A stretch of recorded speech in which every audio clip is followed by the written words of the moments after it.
میرے نبی سے ایک بدو نے پوچھا، یا رسول اللہ، جنت میں انگور ہیں؟ آپ نے کہا ہیں۔ کہنے لگا ایک گچھا کتنا بڑا ہوگا؟ ایک گچھا؟ آپ نے فرمایا مسیرۃ شہر للغراب الابقع، بڑا کوا ایک مہینہ ایسے اڑے سیدھا، لا ینثنی، نہ ادھر نہ ادھر، لا یفتر، نہ سست ہو، لا یقع، نہ بیٹھے، ایک مہینہ اڑتا رہے تو تب جا کے ایک گچھا ختم ہوگا، اور دانہ 12 ہاتھ لمبا ہوگا۔ مجلس بھی آ گئی، شراب بھی آ گئی، پھل بھی آ گئے، لحم طیرن بھی آ گئے، ایک کی کمی رہ گئی۔ اس کو کیسے پورا کیا؟ وحور عین، اور جنت کی حوریں۔ عین کسے کہتے ہیں؟ موٹی آنکھوں والی۔ ان کا رنگ کیسا ہوگا؟ کامثال اللؤلؤ المکنون، چھپے موتی کی طرح۔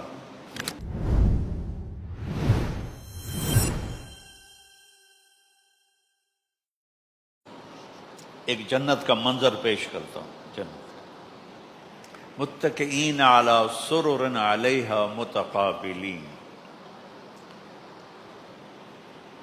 یطوف علیہم ولدان مخلدون بأکواب وأباریک وکأس من معین لا یصدعون عنہا ولا ینزفون وفاکہۃ مما یتخیرون ولحم طیر مما یشتہون وحور عین کأمثال اللؤلؤ المکنون جزاء بما كانوا يعملون لا يسمعون فيها لغوا ولا تاثیما الا قیلا سلاما سلاما۔ سبحان اللہ۔ سورۃ واقعہ۔ دیکھو، میں نے جب جلالین پڑھا تھا، جلالین 2 سبق جلالین کے، پہلا پارہ 15واں پارہ، 2 مشکات کے، جلد اول جلد ثانی، اور 7 جلد ثالث ہدایہ، ایسا ہی ہوتا ہے ہاں؟ تو ان کو قرآن کہاں سے سمجھ میں آئے؟ جلالین ویسے ہی تفسیر کی کتاب نہیں ہے، مختصر ترجمہ ہے، اور ہدایہ ثالث جیسی خشک دماغ اڑانے والی کتاب پڑھو تو قرآن سے تمہاری مناسبت پیدا ہو ہی نہیں۔ میں نے تو بعد میں جو کیا، جو بھی کیا۔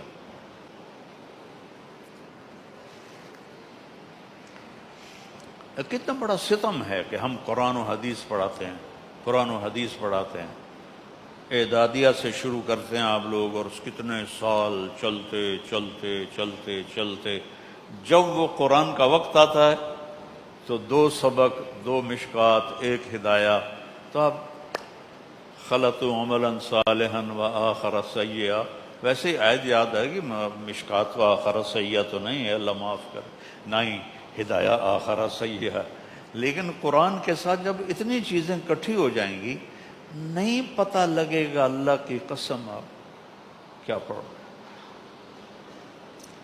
اور مولانا جمشید صاحب رحمۃ اللہ علیہ ہمیں پڑھاتے تھے، ان کی تہجد بڑی لمبی ہوتی تھی، اور فجر کے بعد ہی ہمارا سبق ہوتا تھا، تو ہماری تمنا ہوتی تھی کہیں سو جائیں، تو وہ 15-20 منٹ کے بعد سو جاتے تھے، اور ہم دغا دغ دغا دغ دغا دغ 15-20 صفحے پڑھ کے، ہاں بھائی ہو گیا سبق؟ جی ہو گیا، جاؤ، یہ ہم نے جلالین پڑھ لی۔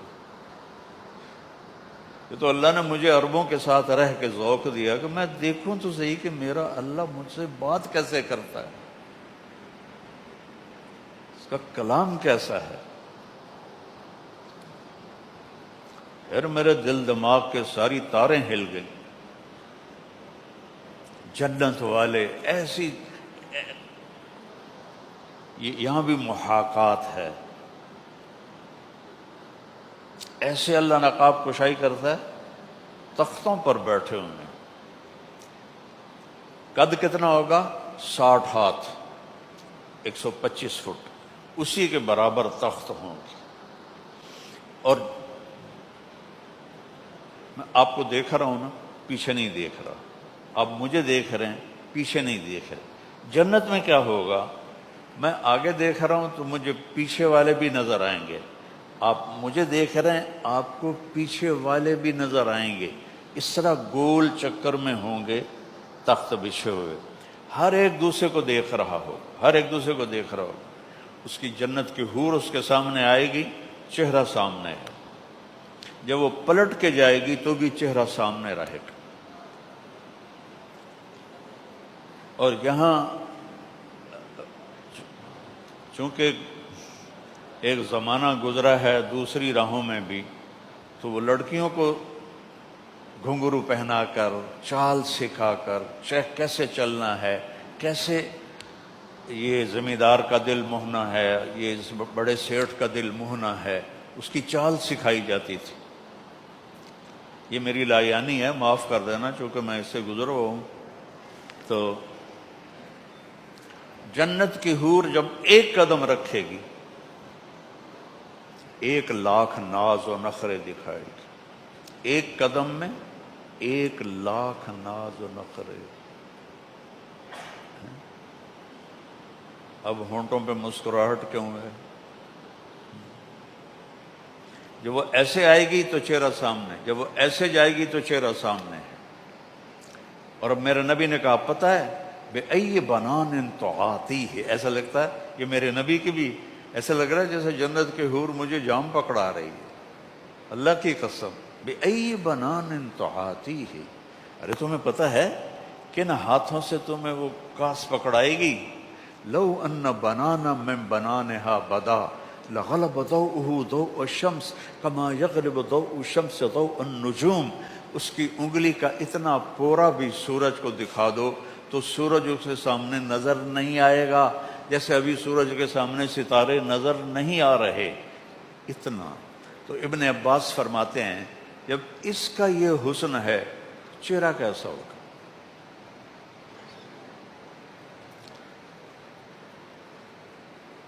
تو یطوف علیہم ولدان مخلدون، مخلد کے 2 معنی ہیں، ایک جن کے کانوں میں موتی پروئے ہوئے ہوں انہیں مخلد کہتے ہیں، اور ایک ہمیشہ رہنے والے۔ کس؟ بِأَكْوَابٍ وَأَبَارِيقٍ وَكَأْسٍ مِّن مَّعِينٍ، یہ کاس ہے، گلاس۔ اکواب جس کی مٹھ نیچے سے ہوتی ہے اور اوپر وہ ایسے ہوتا ہے، وہ ہے اکواب۔ اور اباریک چائے کے کپ کی طرح جس کی مٹھ ادھر لگی ہوتی ہے۔ تو تینوں طرح کے گلاس بھی حاضر ہیں، اکواب بھی حاضر ہیں، کاس بھی حاضر ہیں، اباریک بھی حاضر ہیں۔ کس چیز کے؟ من معین، معین کی شراب سے۔ یہ دیکھو مجھے، یہ تمہیں تری نظر آ رہی ہے؟ مولوی نعمان کو تو نظر آ رہی، تمہیں نہیں نظر آئے گی، چونکہ بالکل ہے نا، یہ اتنی تری، اتنی یوں کرے باہر نکالے، آسمان پہ بیٹھ کے نیچے کر دے تو آسمان سے زمین تک خوشبو پھیل جائے گی۔ کیا چیز ہے؟ صرف اس کی بلل تری، جن کو رب پلائے گا وہ کیسے ہوں گے؟ فاکہۃ مما یتخیرون۔ اچھا پھر ان کی صفت بتائے، لا یصدعون عنہا ولا ینزفون، نہ سر میں درد ہوگا نہ سر چکرائے گا، پھلائیں گے۔ میرے نبی سے ایک بدو نے پوچھا یا رسول اللہ جنت میں انگور ہیں؟ آپ نے کہا ہیں۔ کہنے لگا ایک گچھا کتنا بڑا ہوگا؟ ایک گچھا، آپ نے فرمایا مسیرۃ شہر للغراب الابقع، بڑا کوا 1 مہینہ ایسے اڑے سیدھا، لا ینثنی، نہ ادھر نہ ادھر، لا یفتر، نہ سست ہو، لا یقع، نہ بیٹھے، 1 مہینہ اڑتا رہے تو تب جا کے ایک گچھا ختم ہوگا، اور دانہ 12 ہاتھ لمبا ہوگا۔ تو تربوز کتنا بڑا ہوگا؟ کیلا کتنا بڑا ہوگا؟ یہ تھائی لینڈ میں ہوتا ہے، وہ ایک پھل ہے اتنا، کٹہل کتنا بڑا ہوگا؟ دیکھا تم نے کٹہل؟ اتنی بڑی بلا ہوتا ہے، تو وہی ان تھائی لینڈ والوں کو بڑا پسند ہے، تو وہ کتنا بڑا ہوگا؟ پھر مجلس بھی آ گئی، شراب بھی آ گئی، پھل بھی آ گئے، لحم طیرن بھی آ گئے، ایک کی کمی رہ گئی، اس کو کیسے پورا کیا؟ وحور عین، اور جنت کی حوریں، عین کسے کہتے ہیں؟ موٹی آنکھوں والی، ان کا رنگ کیسا ہوگا؟ کامثال اللؤلؤ المکنون، چھپے موتی کی طرح۔ اسی نے تو صحابہ کو جان دینے پہ اٹھا دیا تھا۔ بدر کی جنگ میں آپ نے کہا قوموا الی جنت عرضها السماوات والارض، تو جنت کو سنتے تھے نبی سے۔ یہ مولوی نعمان اور یہ سارے مولوی جو ہیں جنت سناتے ہی نہیں ہیں، نہ پڑھاتے ہیں نہ سناتے ہیں۔ میں تو اپنے مدرسے میں جنت الگ خود پڑھاتا ہوں، شوق تو پیدا ہو، رفع یدین کرنا ہے نہیں کرنا ہے، فاتحہ پڑھنی ہے نہیں پڑھنی ہے، یہ بھی کوئی مسائل ہیں جس پر آج بحث کی جائے؟ تو آپ نے کہا اٹھو اس جنت کی طرف جس کی چوڑائی زمین آسمان کے برابر۔ تو حضرت عمیر بن ابی الحمام ایسے ہاتھ میں کھجوریں لے کے کھا رہے تھے، کہنے کہ بخن بخن، اس کا میں ترجمہ کرتا ہوں موجاں ہو گئی ہیں موجاں۔ تو آپ نے فرمایا تو کیوں کہہ رہا ہے موجاں ہو گئی ہیں؟ کہا جی میرا جی چاہتا ہے میں بھی جنتی ہوں۔ کہا تو ہے ہی جنتی۔ کہا اچھا تو پھر یا رسول اللہ یہ کھجوریں کھانا بھی لمبی عمر ہے، پھینک اور جا کے شہید ہو۔ 5-6 کھجوریں۔ کلا ان آکل لأن حییت حتی آکل هذه الثمرات لحیات طویلہ، اتنی دیر میں زندہ رہوں یہ کھجوریں کھاؤں، بڑی لمبی زندگی، پھینکا ہو۔ اس طرح ان کے اندر یہ یقین پیدا ہو گیا تھا۔ تو یہ قرآن کے وہ چیزیں، چلو تو مجھے پتہ ہے ہم عجم ہیں، ہم وہ گہرائی تک نہیں جا سکتے۔ اب تو عرب بھی ہماری طرح ہی عجم ہی ہو گئے ہیں، جب سے پٹھان گئے ہیں عربوں میں، انہوں نے ان کی عربی تباہ کر کے رکھ دی، سندھی پنجابی پٹھان سارے۔ مولانا سعید خان صاحب کے پاس بیٹھا تھا میں، 1996 کی بات ہے، ایک عرب نوجوان پی ایچ ڈی آ گیا میرے ساتھ بیٹھا، تو میں نے بات شروع کی، ویسی تعارفاً کچھ کہنے لگا بھائی شیخ آج بہت مزہ آیا آپ کے ساتھ بات کر کے، بڑے عرصے کے بعد پہلی دفعہ فصیح عربی سنی ہے، ورنہ تو ہمیں تو اجمیوں نے سوی دعا حتی قضا، ہمیں تو اس میں ہی برباد کر دیا، سوی دعا۔ تو میرے عزیزو قرآن سمجھو، قرآن سے جی لگاؤ۔ یہ میں واقعہ سنا کے بس کرتا ہوں۔ آپ کو پتہ ہے کہ 7 معلقہ لٹکے ہوئے تھے بیت اللہ میں، 7 عرب شعراء کا کلام، کہ پتہ نہیں چلتا تھا کہ کون سب سے بہتر ہے۔ قدر بہتری کی طرف گئے ہیں عربی کے علماء امر القیس کے قصیدے کے لیے۔ جب قرآن اترنا شروع ہوا تو سب نے وہ قصیدے اتار دیے۔ امر القیس تو مر چکا تھا، اس کی بہن زندہ تھی، اس سے بھی کہا قریش نے دیکھتی نہیں ہے محمد کا کلام، اتار دے۔ وہ کہنے لگے بھی میرے بھائی جیسا کلام آیا نہیں۔ امر القیس یمن کے بادشاہ کا بیٹا تھا، یہ 10 سال کا ہو گیا، اس نے کوئی شعر نہیں کہا، تو انہوں نے اپنے 2 نوکر بلائے کہ اس کو لے جاؤ اور ان 2 پہاڑوں کے پیچھے جا کے اس کو قتل کر دو۔ انہوں نے کہا حضور خیریت؟ کہا یہ میرا نطفہ نہیں ہے، یہ 10 سال کا ہو گیا، اس نے شعر نہیں کہا، میرا ہوتا تو یہ شعر کہتا۔ انہوں لے کے ٹور پہ، انہوں کی پتہ کدھر جا رہے ہیں، جو وہ ان دو پہاڑیوں کے پیچھے گئے، انہوں نے تلواریں نکالی، انہوں نے کہا ماں 10 سال کیا ہوا؟ کیوں؟ کہ تیرے باپ نے کہا تجھے قتل کر دو۔ وہ امرؤ القیس کہنے لگا کس لیے؟ کہ وہ یہ کہہ رہا ہے کہ 10 سال کا ہو گیا، شعر نہیں کہا تو میرا نہیں لگتا۔ یہ اس کا جو قصیدہ ہے نا، اس کا پھر وہ پہلا شعر بنا بعد میں۔ کہنے لگا کفا کفا۔ میں کیا کروں، مجھے تو الفاظ میں پوری فلم نظر آتی ہے۔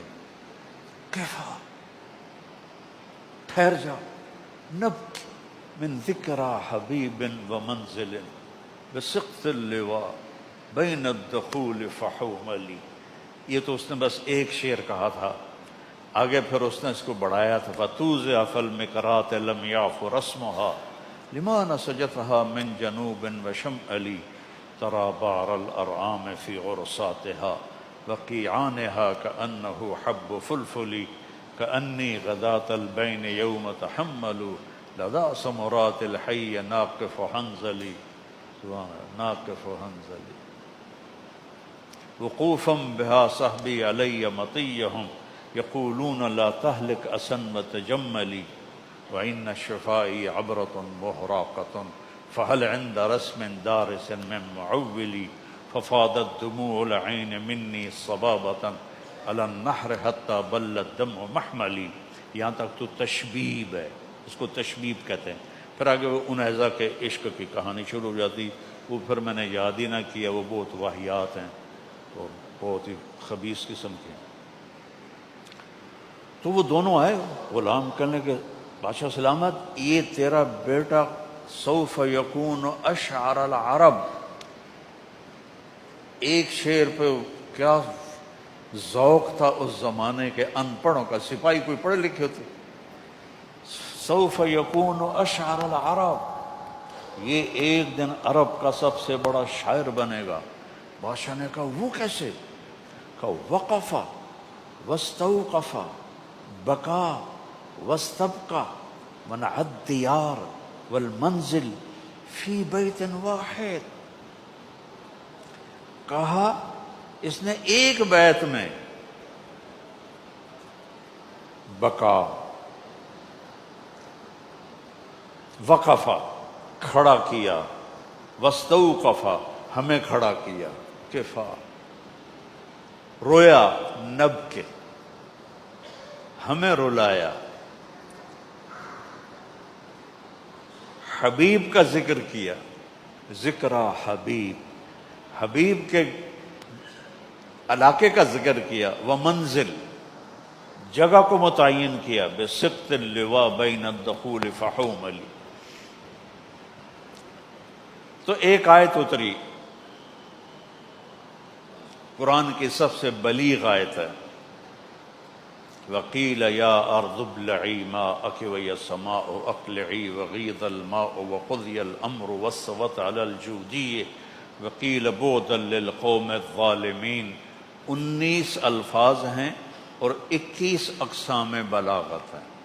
ڈھونڈ ڈھونڈ کے ایک تفسیر مجھے ملی، مدینہ منورہ کی جو مسجد ہے اس میں جب میں ریونڈ کے بزرگوں کے ساتھ جاتا تھا حج پر، تو مہینہ ہم وہاں رہتے تھے مدینے میں، تو وہ صبح سارے سوئے ہوتے تھے، میں جا کے مسجد چلا جاتا، وہ کتابیں کھنگالتا رہتا تھا، تو مجھے وہ ایک تفسیر میں وہ سارے مل گئی چیزیں، 21 اقسام بلاغت، 19 الفاظ۔